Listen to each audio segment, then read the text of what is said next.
Have you ever noticed how fast one question can lead you into that spiral of doubt? I did that earlier today. I was sitting on the porch, meditating, just enjoying the sunshine, and thinking about the course that I just created and asking myself, do women even want what I have to offer? Do they even care about what I have to say? Does what I can teach from my experiences even matter? Does it make a difference? And I started going down this just spiral of negativity. And the problem isn't uncertainty. The problem is outsourcing our authority to the wrong questions. Questions shape direction, and some questions lead you straight into the shadow, straight into that spiral of doubt and negativity. And am I good enough? Do I know enough? Have I shared enough? All of this fear and comparison and negativity. When I ask, what if no one wants this? I spiral. I go down that deep darkness. But when I ask more empowering questions, better questions, how can I find out what women actually want? How can I share my lived experiences more clearly? How can I communicate in a more effective way? How can I share what I've learned in such a way that it impacts women and encourages them and motivates them, inspires them to change things up in their life? Everything shifts when I start asking the right questions. This is self-leadership.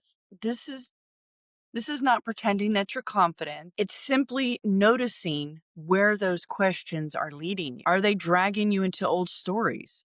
Or are they gaining you more clarity and leading you towards curiosity and movement? And if you're feeling that little click right now, that, oh yeah, moment, go ahead and like and subscribe. That's how we grow this channel and get these conversations in front of other women who also need this. So start paying attention to your questions. What is it that's ruminating and rolling around in your head when you're not paying attention?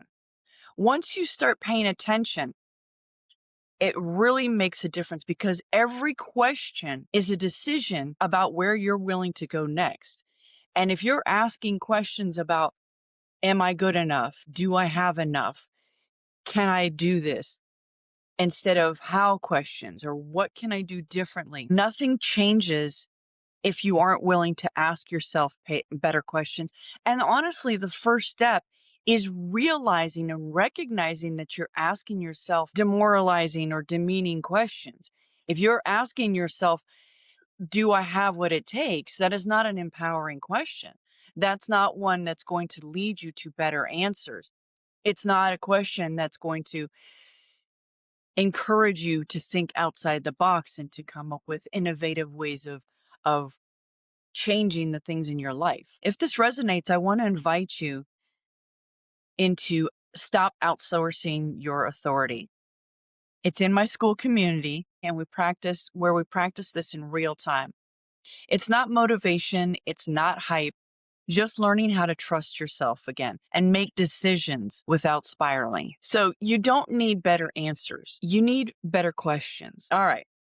I'm going to leave it off there. I'm going to go check on the cat now because apparently that's part of the ritual. Enjoy yourselves.